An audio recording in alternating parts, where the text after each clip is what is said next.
नमस्कार विद्यार्थी मित्रांनो, ध्येयाधिकारी स्पर्धा परीक्षा मंचच्या वतीनं मी अभिजित तुमच्या सर्वांचं सहर्ष स्वागत करतो।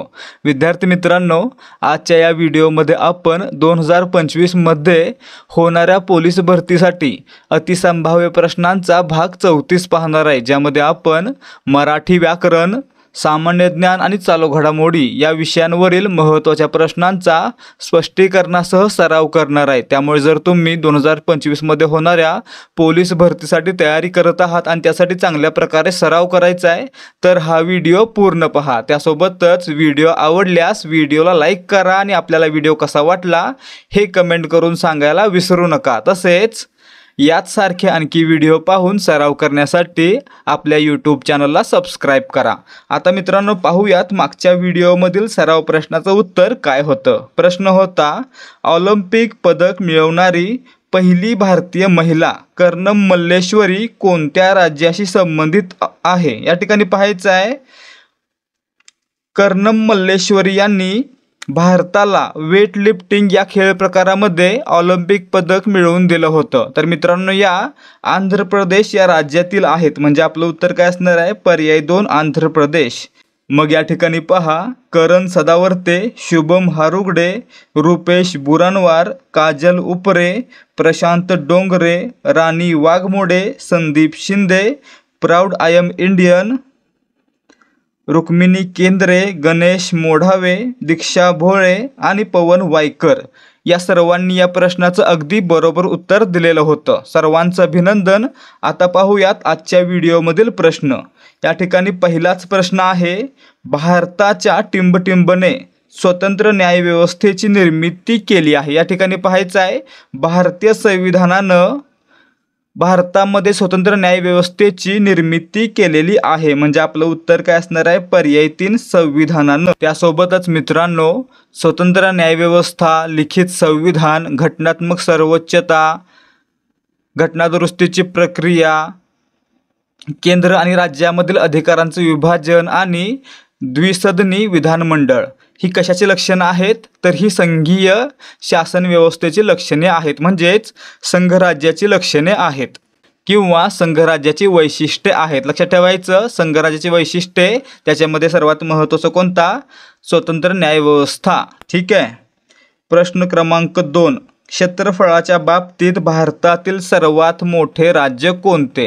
या ठिकाणी पाहायचं आहे, आपल्याला क्षेत्रफळाच्या दृष्टीने सर्वात मोठी आणि सर्वात लहान राज्य माहीत असली पाहिजे। त्यासोबतच लोकसंख्येच्या दृष्टीनं सर्वात मोठी राज्य कोणती आणि सर्वात लहान राज्य कोणती याची माहिती देखील आपल्याला असली पाहिजे। मग ती कशी घेणार आहे आपण, तर या ठिकाणी पहा, भारतातील सर्वात मोठी 4 राज्य कोणती, पहिल्या क्रमांकाला राजस्थान, दुसऱ्या क्रमांकाला मध्य प्रदेश, तिसऱ्या क्रमांकाला महाराष्ट्र आणि चौथ्या क्रमांकाला उत्तर प्रदेश असा क्रम असणार आहे। ठीक आहे। मग या ठिकाणी पहा, क्षेत्रफळाच्या दृष्टीने भारतातील सर्वात मोठे राज्य राजस्थान, पर्याय 3।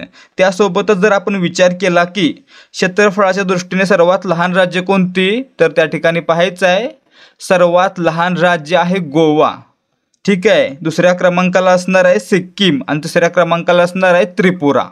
त्यासोबत आणखी काय माहिती पाहता येईल आपल्याला, तर लोकसंख्येच्या दृष्टीने भारतातील सर्वात मोठी 5 राज्य कोणती, तर मित्रांनो ती राज्य आहेत, पहिल्या क्रमांकाला उत्तर प्रदेश, दुसऱ्या क्रमांकाला महाराष्ट्र, तिसऱ्या क्रमांकाला बिहार, चौथ्या क्रमांकाला पश्चिम बंगाल आणि 5व्या क्रमांकाला मध्य प्रदेश। ठीक आहे। त्यासोबतच आणखी काय, सर्वात लहान किंवा लोकसंख्येच्या दृष्टीने सर्वात लहान राज्य कोणती, तर ती असणार आहेत सर्वात लहान सिक्कीम, दुसऱ्या क्रमांकाला मिझोरम आणि तिसऱ्या क्रमांकाला अरुणाचल प्रदेश। ठीक आहे। या राज्यांची लोकसंख्या सर्वात कमी आहे। प्रश्न क्रमांक 3, जागतिक पॅरा ॲथलेटिक्स स्पर्धा 2024 या स्पर्धा कोठे आयोजित करण्यात आल्या होत्या। या ठिकाणी पाहायचं आहे, 17 ते 25 मे 2024 रोजी किंवा या कालावधीमध्ये जागतिक पॅरा ॲथलेटिक्स स्पर्धा जपानमधील कोब या शहरामध्ये आयोजित करण्यात आल्या होत्या, म्हणजे आपलं उत्तर आहे पर्याय 2। ठीक आहे। त्याच्या अगोदर 2023च्या स्पर्धा पॅरिस येथे आयोजित करण्यात आल्या होत्या। प्रश्न क्रमांक 8, अष्टकाचा नियम टिंबटिंब या शास्त्रज्ञाने मांडला. आता या ठिकाणी पाहायचं आहे डोबेरायनर, मोसले, न्यूलँड्स आणि मेंडेलिव्ह यांनी काय केलं तर मूलद्रव्यांची मांडणी करण्याचा प्रयत्न केला आणि त्यासाठी त्यांनी काही नियम दिले. तर त्यापैकी अष्टकांचा जो नियम होता तो नियम दिला न्यूलँड्स यांनी. म्हणजे आपलं उत्तर काय असणार आहे पर्याय 3. त्यासोबतच त्रिकांचा नियम कोणी दिला डोबेरायनर यांनी दिला. त्रिके डोबेरायनर. ठीक आहे. आणि मोसले आणि मेंडेलिव्ह यांनी काय केलं तर आवर्त सारणी बनवली. ठीक आहे. प्रश्न क्रमांक 5. भारतात नीती आयोगाची स्थापना कधी करण्यात आली. या ठिकाणी पाहायचं आहे आपण पंचवार्षिक योजना पाहिल्या. तर मित्रांनो त्या पंचवार्षिक योजना कोण बनवत होतं भारताचा नियोजन आयोग. ठीक आहे. त्याचबरोबर 2015 पासून या नियोजन आयोगाची जागा आहे ती नीती आयोगानं घेतली. म्हणजे आपलं उत्तर काय असणार आहे पर्याय 1. 2015ला भारतात नीती आयोगाची स्थापना करण्यात आली. लक्षात ठेवायचं तारीख काय होती 1 जानेवारी 2015 पासून नीती आयोगाची स्थापना करण्यात आली आहे. तसेच मित्रांनो नीती आयोगाचा फुल फॉर्म काय आहे म्हणजे नीतीचा फुल फॉर्म काय आहे एन म्हणजे नॅशनल, आय म्हणजे इन्स्टिट्यूशन, पी म्हणजे ट्रान्सफॉर्मिंग आणि आय म्हणजे इंडिया. म्हणजेच national institution for transforming India. ठीक आहे. प्रश्न क्रमांक 6. गुप्त राजघराण्याचा संस्थापक कोण होता. या ठिकाणी पाहायचं आहे गुप्त राजघराण्याची स्थापना आहे ती इसवी सन 240 मध्ये श्रीगुप्त याने केली होती. म्हणजे आपलं उत्तर पर्याय 3. त्याच्यामध्ये चंद्रगुप्त हा सर्वात महत्त्वाचा राजा होता. ठीक आहे. त्याचबरोबर पुढे इसवी सन 322 मध्ये चंद्रगुप्त मौर्य यानं काय केलं तर मौर्य साम्राज्याची स्थापना केली. ठीक आहे. प्रश्न क्रमांक 7. टिंबटिंब हे संसदेचे वरिष्ठ सभागृह आहे. या ठिकाणी पाहायचं आहे संसदेचं वरिष्ठ सभागृह कोणतं राज्यसभा. म्हणजे आपलं उत्तर पर्याय 2. वरिष्ठ राज्यसभा आणि कनिष्ठ लोकसभा. ठीक आहे. राज्यसभेची तरतूद कशामध्ये आहे भारतीय राज्यघटनेच्या कलम 80 मध्ये आहे. लोकसभेची कुठं आहे लोकसभेची 81 मध्ये आहे.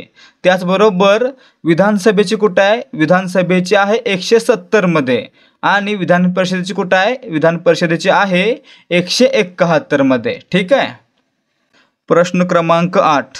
अर्थशास्त्रातील नोबेल पारितोषिक प्राप्त भारतीय वंशाची पहिली व्यक्ती कोण. या ठिकाणी पाहायचं आहे नोबेल पारितोषिक मिळवणारी पहिली भारतीय व्यक्ती रवींद्रनाथ टागोर 1913 साली. पहिले भारतीय शास्त्रज्ञ कोण सी व्ही रमन 1930 साली. आणि पहिले भारतीय अर्थतज्ञ कोण तर अमर्त्य सेन 1998 साली. ठीक आहे. म्हणजे आपलं उत्तर काय असणार आहे तर अर्थशास्त्रातील नोबेल पारितोषिक प्राप्त करणारे भारतीय वंशाचे पहिले व्यक्ती कोण अमर्त्य सेन पर्याय 3. त्यांना 1998ला नोबेल पारितोषिकानं गौरवण्यात आलं होतं. त्याचबरोबर 1999ला त्यांना भारतरत्न पुरस्कार देखील देण्यात आला होता. पुढे पहा प्रश्न क्रमांक 9. जागतिक हायड्रोजन शिखर परिषद 2024 कोणत्या देशात आयोजित करण्यात आली होती. मित्रांनो जागतिक हायड्रोजन शिखर परिषद 2024 ही नेदरलँड्समधील रॉटरडॅम या शहरामध्ये आयोजित करण्यात आली होती. म्हणजे आपलं उत्तर काय असणार आहे पर्याय 2 नेदरलँड्स. शहराचं नाव विचारलं तर रॉटरडॅम. ठीक आहे. प्रश्न क्रमांक 10. हिमरू शालीसाठी प्रसिद्ध असणारा महाराष्ट्रातील जिल्हा कोणता. या ठिकाणी पाहायचं आहे हिमरू शालीसाठी महाराष्ट्रातील छत्रपती संभाजीनगर हा जिल्हा प्रसिद्ध आहे. म्हणजे आपलं उत्तर पर्याय 1. ठीक आहे. प्रश्न क्रमांक 11. नुकतेच वयाच्या 55व्या वर्षी माउंट एव्हरेस्ट सर करणारी सर्वात वयोवृद्ध भारतीय महिला कोण आहे. मित्रांनो या ठिकाणी पाहायचं आहे 2024 मध्ये वयाच्या 55व्या वर्षी ज्योती रात्रे या मध्य प्रदेशमधील महिलेनं माउंट एव्हरेस्ट सर केला होता आणि ती सर्वात वयस्कर महिला बनली होती. म्हणजे आपलं उत्तर काय असणार आहे पर्याय 1 ज्योती रात्रे. काही वेळा राज्य विचारलं जाईल तर राज्य कोणतं मध्य प्रदेश. ठीक आहे. आता या ठिकाणी आपण महत्त्वाच्या प्रश्नांचा सराव ऑलरेडी करत आहोत. त्यासोबतच जर तुम्हाला पोलीस भरती तलाठी भरती या परीक्षांसाठी दररोज 100 प्रश्नांची क्विज सोडवायची आहे. तर त्यासाठी काय करायला लागेल, तर या व्हिडिओच्या डिस्क्रिप्शनमध्ये दिलेल्या लिंकवरून आपलं टेलिग्राम चॅनल जॉईन करायला लागेल. कारण आपण आपल्या टेलिग्राम चॅनलवर दररोज सरावासाठी 100 प्रश्न देत आहोत. त्यामुळे जर तुम्हाला असं वाटत असेल की जास्तीत जास्त सराव करावा, तर तुम्ही देहाधिकारी स्पर्धा परीक्षा मंचचं टेलिग्राम चॅनल नक्की जॉईन करा. आपल्या चॅनलची लिंक डिस्क्रिप्शनमध्ये दिलेली आहे. त्यासोबतच आपलं चॅनल जॉईन करण्याचा आणखी एक फायदा होणार आहे की आपल्याला सराव प्रश्नांसोबतच दररोज महत्त्वाच्या अपडेट्स आणि चालू घडामोडी यांचा देखील सराव करता येणार आहे. त्यामुळे जर तुम्ही स्पर्धा परीक्षांसाठी तयारी करत आहात तर आपलं चॅनल नक्की जॉईन करा. चॅनलची लिंक डिस्क्रिप्शनमध्ये दिलेली आहे. लिंक जर ओपन होत नसेल तर दिलेल्या नंबरवर जॉईन असा मेसेज पाठवा. पुढे पहा. प्रश्न क्रमांक 12. सुश्रुत संहिता हा ग्रंथ कोणी लिहिला? मित्रांनो, शल्यचिकित्सेबाबत हा ग्रंथ आहे तो सुश्रुत यांनी लिहिला होता. म्हणजे आपलं उत्तर पर्याय 3. सुश्रुत हे स्वतःसुद्धा काय होते, एक शल्यचिकित्सक होते. त्यांनी सर्वात पहिलं ऑपरेशन केलेलं आहे. ठीक आहे. प्रश्न क्रमांक 13. जागतिक व्यापार संघटनेची स्थापना कधी करण्यात आली? या ठिकाणी पाहायचं आहे, जागतिक व्यापार संघटनेची स्थापना 1 जानेवारी 1995ला करण्यात आली. म्हणजे आपलं उत्तर काय असणार आहे, पर्याय 4 1995. त्यासोबतच पहा, 1947 साली एक गॅट करार म्हणजेच general agreement on tariffs and trade करण्यात आला होता. आणि मित्रांनो, 1995ला 1 जानेवारी रोजी हा गॅट करार संपुष्टात येऊन त्या जागी WTO म्हणजेच जागतिक व्यापार संघटना अस्तित्वात आली. मित्रांनो, लक्षात ठेवायचं आहे, जागतिक व्यापार संघटना स्थापना 1 जानेवारी 1995 आणि मुख्यालय कुठे आहे, स्वित्झर्लंडमधील जिनिव्हा या ठिकाणी. ठीक आहे. प्रश्न क्रमांक 14. डॉक्टर होसेन इब्राहिम रईसी यांचा 2024मध्ये हेलिकॉप्टर अपघातात मृत्यू झाला. ते कोणत्या देशाचे अध्यक्ष होते? या ठिकाणी पाहायचं आहे मित्रांनो, डॉक्टर होसेन इब्राहिम रईसी हे 2021 पासून त्यांच्या मृत्यूपर्यंत इराण या देशाचे अध्यक्ष होते. म्हणजे आपलं उत्तर काय असणार आहे, पर्याय 2 इराण. कधी होते, 2021 ते मृत्यूपर्यंत. ठीक आहे. प्रश्न क्रमांक 15. लिटमस कागद किंवा त्याचे द्रावण कोणत्या वनस्पतीपासून मिळवतात? या ठिकाणी पहा, लिटमस कागद किंवा त्याचं द्रावण असतं ते लायकेनपासून मिळवतात. म्हणजे आपलं उत्तर पर्याय 4 लायकेन.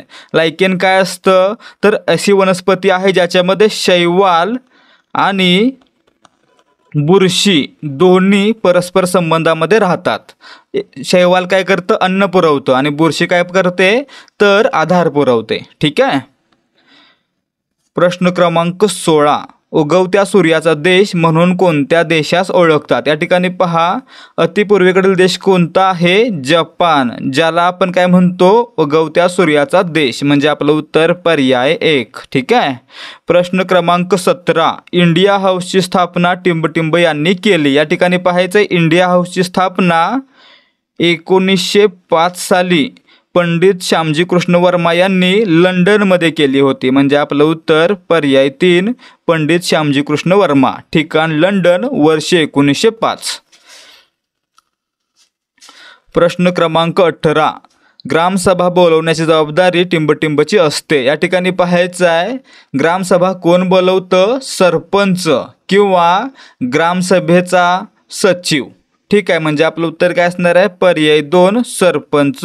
परंतु काही वेळा असा प्रश्न येतो की ग्रामसभेची बैठक बोलवण्याची जबाबदारी कोणाची आहे? तर त्यावेळी उत्तर काय असायला पाहिजे, तर ग्रामसभेचा सचिव. कारण बैठक बोलावण्याची जबाबदारी आणि बैठकीचा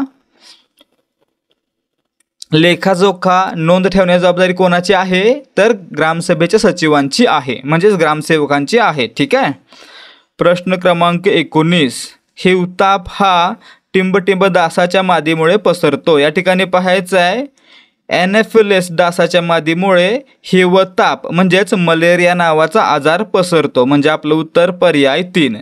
त्यासोबतच पहा, हा रोग कशामुळे होतो, तर प्लाझ्मोडियम व्हायवॅक्स नावाच्या एका बॅक्टेरियामुळे होतो. ठीक आहे, म्हणजेच काय तर जीवाणूमुळे होतो. हिवताप हा जीवाणूजन्य आजार आहे, ज्याच्या जीवाणूचं वहन आहे ते ॲनाफिलस डासाच्या मादीमुळे होतं. त्यासोबतच पहा, क्युलेक्स डासामुळे काय होतं, तर फ्लेरियासिस म्हणजेच हत्तीपाय रोग होऊ शकतो.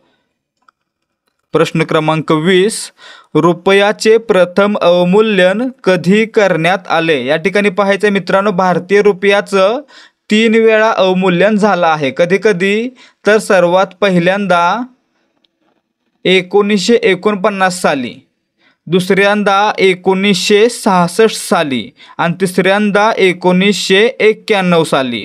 ठीक आहे, म्हणजे आपलं उत्तर काय असणार आहे, पर्याय 1. 1949ला रुपयाचं सर्वात प्रथम अवमूल्यन करण्यात आलं होतं. दुसऱ्यांदा 1966 साली आणि तिसऱ्यांदा 1991 साली. आणि मित्रांनो, 1991ला 1 जुलै आणि 3 जुलै या दोन्ही दिवशी रुपयाचं अवमूल्यन करण्यात आलं होतं. प्रश्न क्रमांक 21, महाराष्ट्रात आदिवासींचा जिल्हा म्हणून कोणत्या जिल्ह्यास ओळखतात. मित्रांनो, महाराष्ट्रामधील 100% आदिवासींचा जिल्हा म्हणून नंदुरबार या जिल्ह्याला ओळखलं जातं. म्हणजे आपलं उत्तर आहे पर्याय 2. प्रश्न क्रमांक 22, संत नामदेवांनी टिंबटिंब धर्माच्या प्रसारासाठी महाराष्ट्रभर संचार केला. या ठिकाणी पाहायचं, संत ज्ञानेश्वरानंतर भागवत धर्माचा प्रसार करण्यासाठी महाराष्ट्रापासून पंजाबपर्यंत भ्रमण केलं. ठीक आहे, म्हणजे आपलं उत्तर काय असणार आहे, संत नामदेवांनी पर्याय 4 भागवत या धर्माच्या प्रसारासाठी महाराष्ट्रभर संचार केला. मित्रांनो, त्यांनी महाराष्ट्रापासून पंजाबपर्यंत आपला वारकरी संप्रदाय नेला, ज्यामुळे पंजाबच्या गुरु ग्रंथ साहिब या पुस्तकामध्ये, या ग्रंथामध्ये देखील यांच्या ओव्या आढळत आहेत. ठीक आहे. प्रश्न क्रमांक 23, राज्यपालाची नेमणूक कोण करतात. मित्रांनो, राज्यपालाची नेमणूक आहे ती भारतीय राज्यघटनेच्या कलम 155 अन्वये राष्ट्रपती करतात. म्हणजे आपलं उत्तर काय असणार आहे, पर्याय 3 राष्ट्रपती. ठीक आहे. प्रश्न क्रमांक 24, टिंबटिंब याने इलेक्ट्रॉनचा शोध लावला. या ठिकाणी पहा, जे थॉम्सन यांनी काय केलं, इलेक्ट्रॉनचा शोध लावला. म्हणजे पर्याय 2 आपलं उत्तर आहे. जेम्स चॅडविक यांनी काय केलं, तर न्यूट्रॉनचा शोध लावला. रुदरफोर्ड यांनी काय केलं, तर अणूच्या केंद्रकाचा शोध लावला. आणि निल्स बोर यांनी काय केलं, तर निल्स बोर यांनी हायड्रोजनच्या ॲटमची थेअरी दिली. ठीक आहे, म्हणजे काय लक्षात ठेवणार, इलेक्ट्रॉनचा शोध थॉम्सन, न्यूट्रॉनचा शोध चॅडविक आणि अणूच्या केंद्रकाचा शोध रुदरफोर्ड. ठीक आहे. प्रश्न क्रमांक 25, जागतिक आरोग्य दिन कधी साजरा करण्यात येतो. या ठिकाणी पाहायचं आहे, 7 एप्रिल 1949ला जागतिक आरोग्य परिषदेची पहिली बैठक भरली होती आणि त्यामुळेच 1950 पासून दरवर्षी 7 एप्रिल हा दिवस जागतिक आरोग्य दिन म्हणून साजरा केला जातो. म्हणजे आपलं उत्तर पर्याय 2 7 एप्रिल. कधीपासून, 1950 पासून. ठीक आहे. प्रश्न क्रमांक 26, पुढील वाक्प्रचाराचा योग्य अर्थ सांगा. मन भरून येणे. मित्रांनो, मन भरून येणे म्हणजे काय, आतून आपल्या भावना दाटून येणे. म्हणजे आपलं उत्तर पर्याय 3 भावना दाटून येणे म्हणजेच मन भरून येणे. प्रश्न क्रमांक 27, पुढील वाक्यात एकूण किती नामे आलेली आहेत. त्या ठिकाणी पहा, नामांचे प्रकार किती, 3. विशेष नाम, भाववाचक नाम आणि सामान्य नाम. मग या ठिकाणी पहा, पाटलांची सामान्य नाम, मुलगी सामान्य नाम, लता विशेष नाम. ठीक आहे, म्हणजे या ठिकाणी नामं किती आली, या ठिकाणी 3 आली. म्हणजे आपलं उत्तर काय असणार आहे, पर्याय 4. या वाक्यामध्ये 3 नामे आलेली आहेत. प्रश्न क्रमांक 28, वसंत ऋतूत फळाफुलांचा टिंबटिंब असतो. या ठिकाणी पाहायचं आहे, फळाफुलांचा काय असतो, बहर असतो. म्हणजे आपलं उत्तर पर्याय 2. प्रश्न क्रमांक 29, पुढील वाक्यात कोणते विरामचिन्ह येईल. अहाहा काय देखावा आहे. मित्रांनो, या ठिकाणी काय दिसतंय, तर बोलणारा व्यक्ती आपल्या भावना व्यक्त करतोय, आपले भाव व्यक्त करतोय, त्यावेळी आपण काय वापरणार, तर उद्गारवाचक चिन्ह, म्हणजे आपलं उत्तर पर्याय 3. ठीक आहे. प्रश्न क्रमांक 30. कपाळ या शब्दाचा समानार्थी नसलेला शब्द ओळखा. या ठिकाणी पहा, कपाळ म्हणजे ललाट, भाळ आणि मस्तक, परंतु कटी म्हणजे काय, कटी म्हणजे कंबर, म्हणजे आपलं उत्तर काय असणार आहे, पर्याय 1 हा कपाळचा समानार्थी शब्द नाही. प्रश्न क्रमांक 31. उद्यान या शब्दाचे अनेकवचनी रूप काय होईल, अकारांत नपुंसकलिंगी नामाचं अनेकवचनी रूप काय होतं, एकारांत, म्हणजे आपलं उत्तर काय होणार, पर्याय 3 उद्याने, उद्यानचं उद्याने.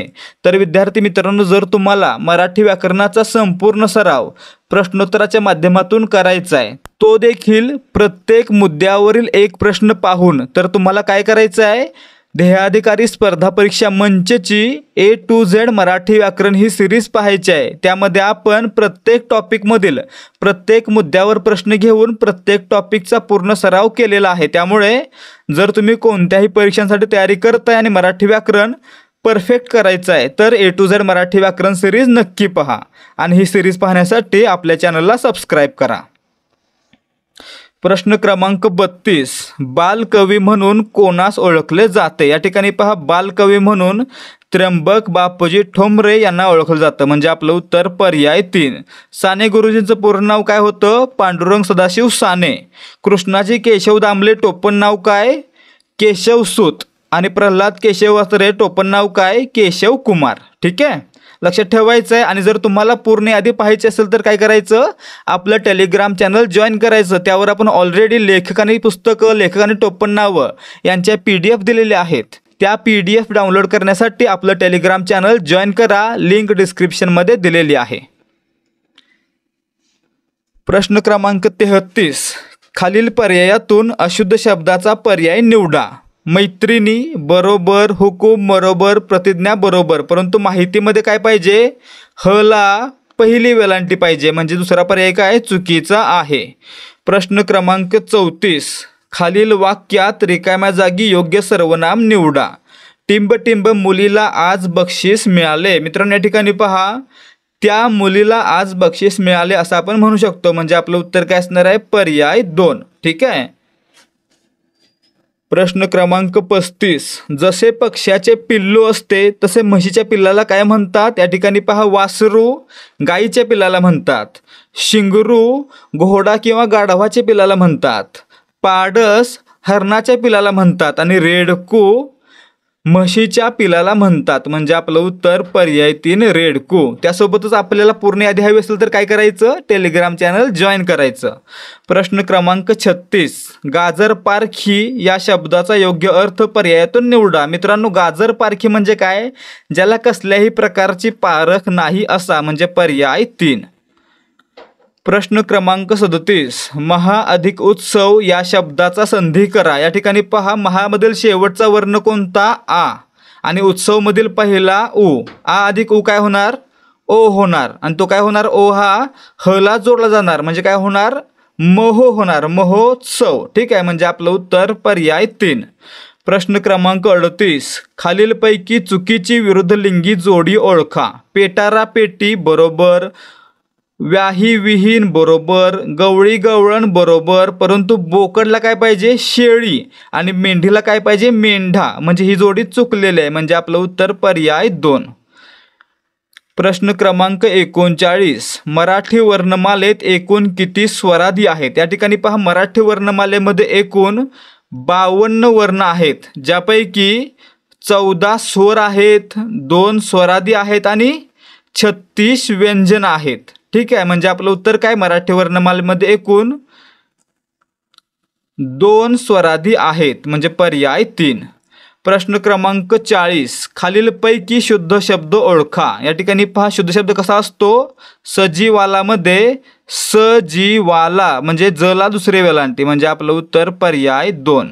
थांबा आणि स्किप न करता पूर्ण माहिती व्यवस्थित पहा. जर तुम्ही 2025मध्ये होणाऱ्या पोलीस भरतीसाठी तयारी करत आहात आणि त्यासाठी तुम्हाला महत्त्वाचे प्रश्न आणि महत्त्वाच्या प्रश्नपत्रिकांचा सराव करायचा आहे, तर तुमच्यासाठीच ध्येयाधिकारी स्पर्धा परीक्षा मंच घेऊन आलेला आहे.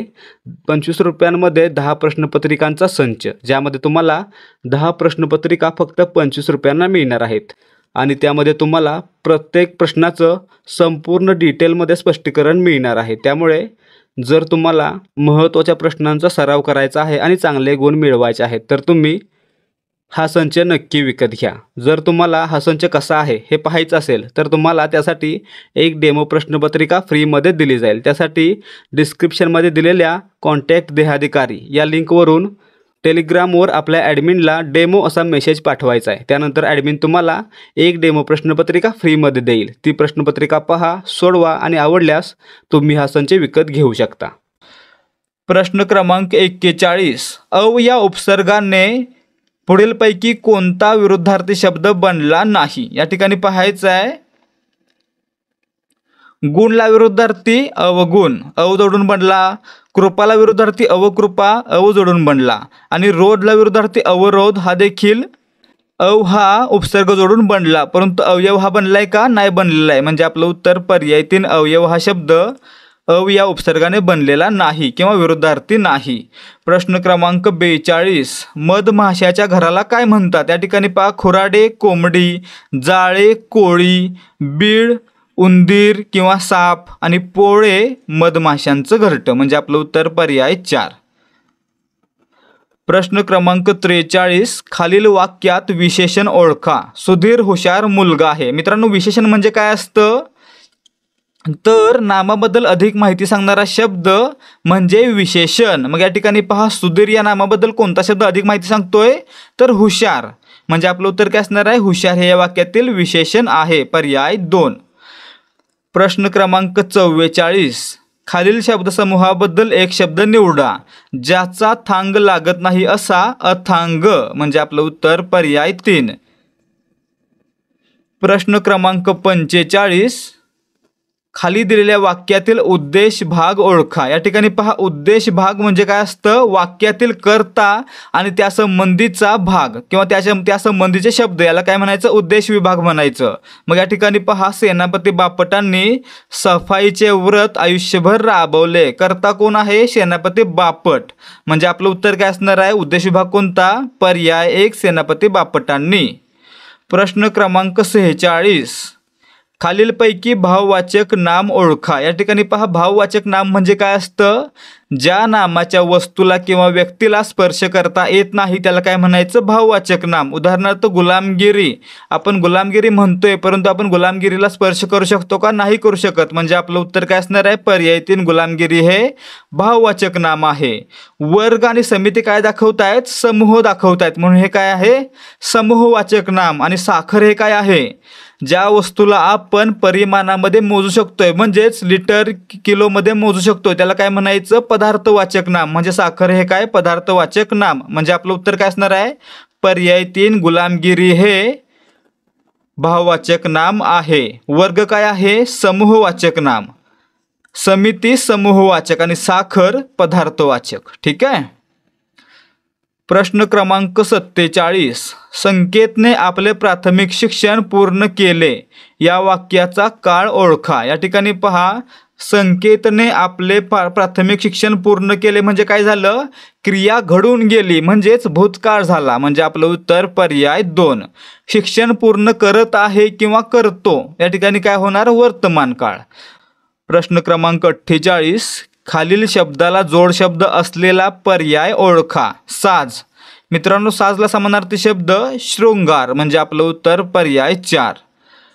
प्रश्न क्रमांक 49. रिकाम्या जागी योग्य शब्द वापरून म्हण पूर्ण करा. पडत्या फळाची टिंबटिंब. काय असते? पडत्या फळाची आज्ञा. म्हणजे आपलं उत्तर पर्याय 1.